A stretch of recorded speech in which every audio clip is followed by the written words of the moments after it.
Alright, so in this video, I'm going to show you how you can be so productive that it makes you dangerous. And I know that title sounds a little bit goofy, but if you stick around to the end of this video and implement this advice, you will see a 10 or 20% increase in your overall productivity. You compound that over an entire year, that will net you insane returns. So for those who are new here, my name is Matthew. I scored 3 stars and 1A in my high school A-level exams, and last semester I got a 3.92 GPA at the University of Hong Kong. And I think part of why I was able to do that was because I understood this idea that you shouldn't focus on your goals, you should focus on the system instead. If you completely ignored all of the goals that you have set right now, like for example, you want to get a first class honors, land an internship, and if you just focused on the process and the system that helps you to get there, would you still succeed? I personally think that you will. It's like in sports, right? Like if you're playing basketball, you don't actually have to worry about the score, because the score literally takes care of itself. So looking at the scoreboard is actually completely useless. You should be focusing on the game and putting your head down. So that is what this framework is about. It's about creating a system that actually helps you to get to your goal. So with that being said, the first thing that I want to show you is something called inversion thinking. So this is something I borrowed from Charlie Munger, and it's a very, very powerful tool. Most people say, oh, today I'm gonna do X, Y, and Z on my calendar, and no matter what, I'm just gonna do it. Now, it's actually good that they've written it down somewhere on their calendar, but that's only level 1. Most students are stuck at level 1. They create a schedule, but they never actually follow through with it. And the reason why is because there's other stuff that comes in to disrupt their routine. So inversion thinking is exactly the solution to that. So instead of thinking, how can I do X, Y, Z, and how can I accomplish my goal for the day? You should be asking yourself, how can I fail X, Y, Z? How can I not do X, Y, Z and make my entire day very unproductive? That should be the framework and the first thing that you should be asking yourself first. Because if you invert it that way, suddenly the answers become so much more clear, right? If I wake up and I scroll, yeah, my day is going to be completely ruined. If I wake up and I look at some explicit material, my day is going to be ruined. So productivity, maintaining a high level of productivity is not really about like doing the right things. It's more about not doing the wrong things. The wrong things being the stuff that will distract you throughout the day. So that is inversion thinking, and it's very, very powerful. I highly recommend you do this for yourself. The next thing that I have in mind is your routine. And for that, I'm going to break it down into 2 things. Number 1, habit stacking, and number 2, environment. If you want to build a good and sustainable system that can help you achieve your goals, you need a routine. A routine basically automates your habits for you so that when the next time you're about to do something, it becomes so much more easy because your brain has done it over and over and over again. It doesn't even have to think. You just wake up, you do your morning routine, and you start work. Like, it's as simple as that. So for me, basically, I have a very simple scheduling system. I use a Google Calendar, and that's it. I just use one Google Calendar, and I basically add my tasks throughout the day. I don't really time block the tasks because I don't find it to be as effective for me personally, but I basically plan out my tasks in advance. But that's only level 1. Because if you really want to stick with a schedule, you need to have the strength to follow through. Execution matters just as much as planning. So habit stacking is a very, very powerful tool, and it's why morning routines actually work.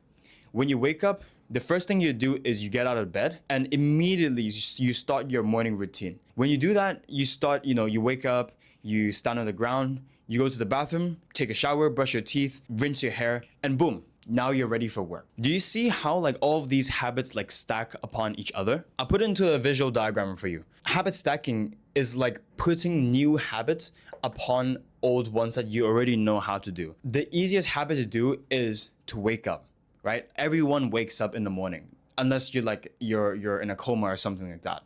But that's a different story, right? So everyone wakes up.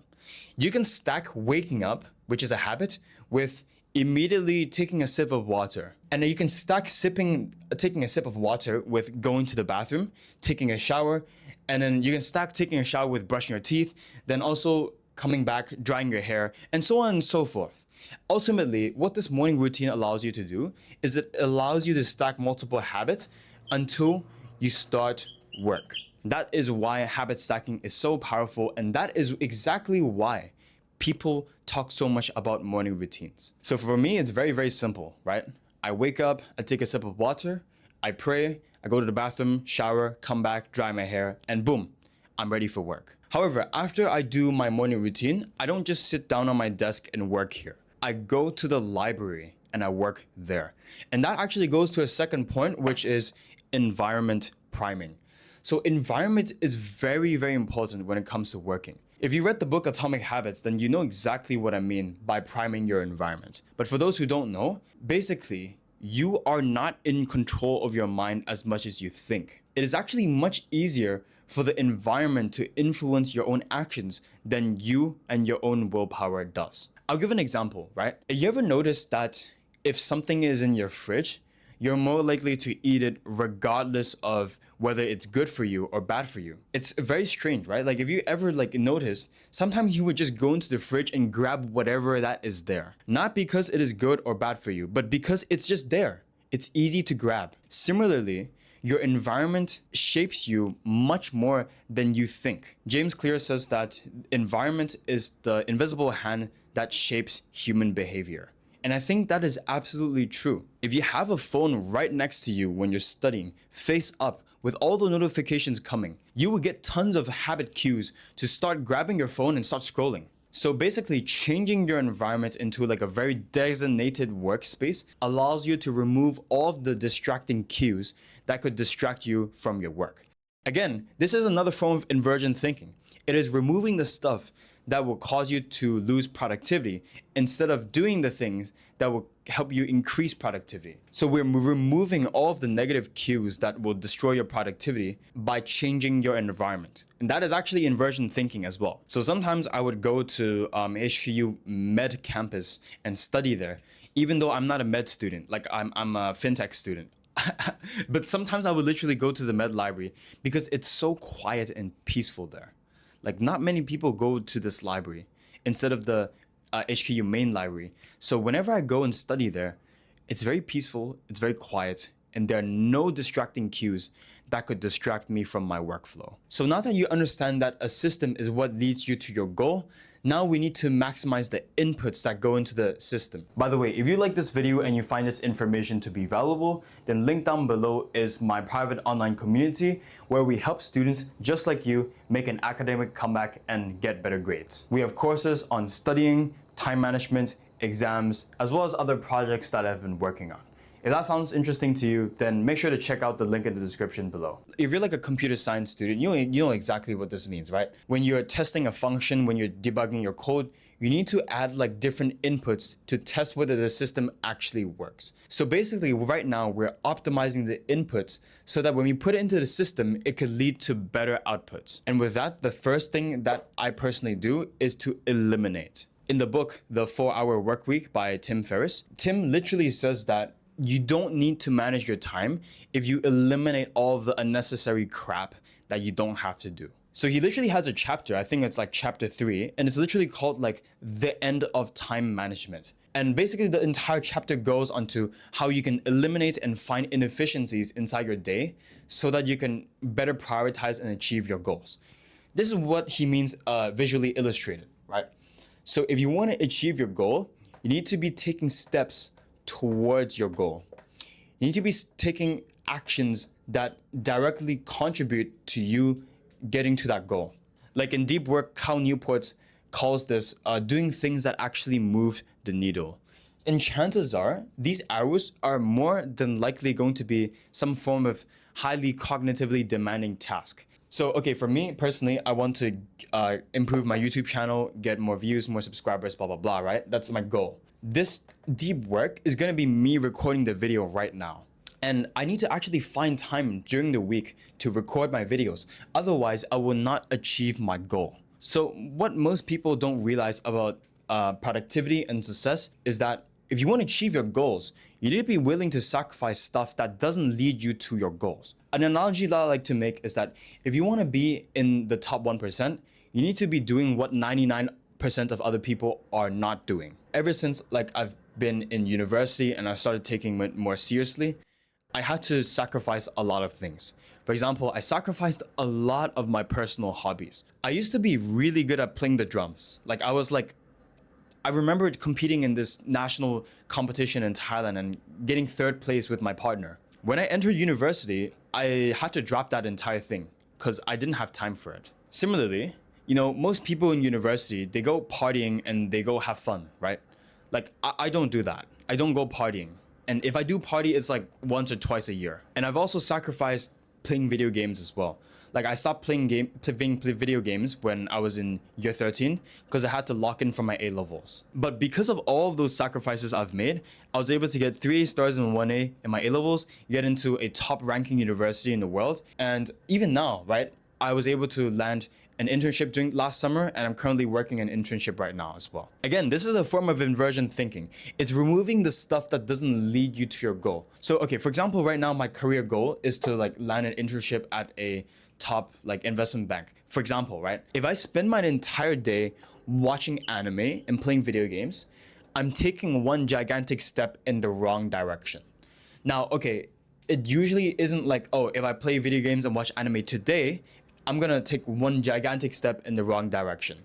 But over time, right, you're taking these little steps that are moving you away from your goal.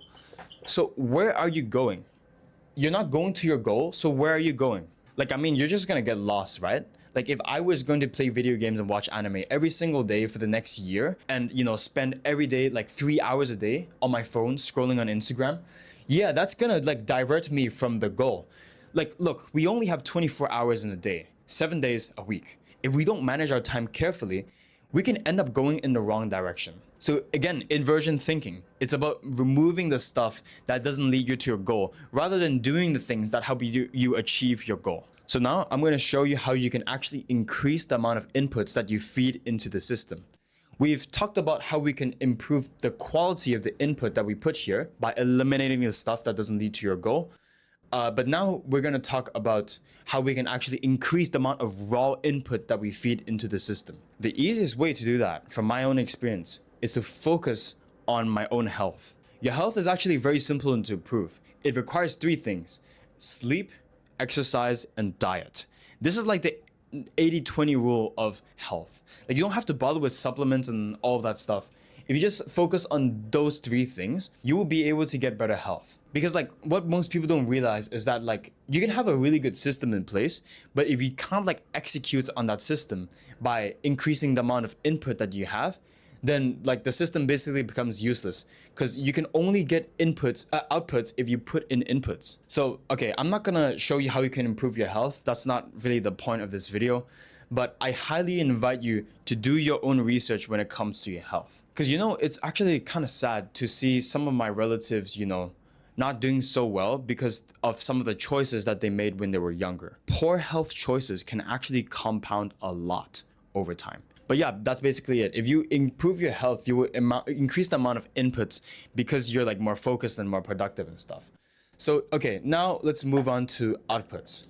So the reason why I've drawn this is because I personally think that it is quite helpful to track your outputs. So I might have explained this earlier, but I personally use a Google Calendar, and I basically just put what tasks I'm gonna do at like what days. And once I finish those tasks, I will like mark them as completed and like move on. So if I want to see how productive I've been the past week, I can just go to my Google Calendar and like click the 1 week back button and see all the stuff that I've done throughout that week. And also, like, according to Atomic Habits, from what I've read, making progress equals increased motivation.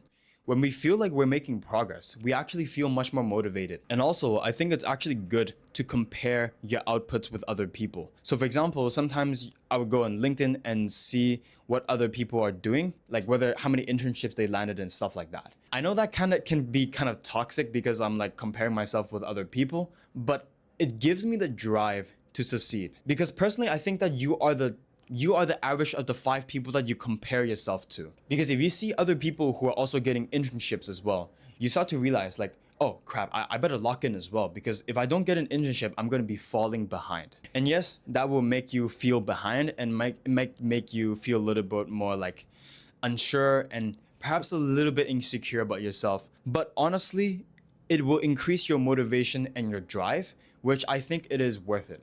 Plus, you don't actually have to be so judgmental about yourself about it. You can just look at it and see, oh wow, these guys are getting really good internships and stuff. Like I better also do the same so that I can achieve that goal. You could frame your thinking in a very positive way so that when you compare yourself to others, you don't feel that sense of neuroticism that is inside your heart. So actually, one of my best decisions in college was to apply and interview for this student society called HQU Trading Group. I ultimately got in, like I'm part of the quant team, and the people there in the HQU Trading Group are very, very career oriented.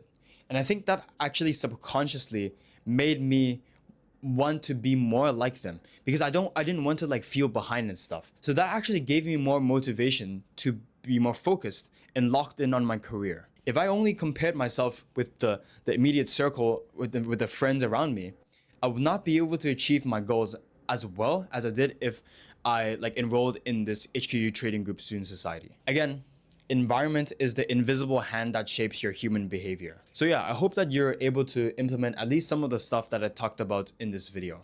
I hope you found this valuable, but as always, may God guide us on the right path, and I'll see you in the next video.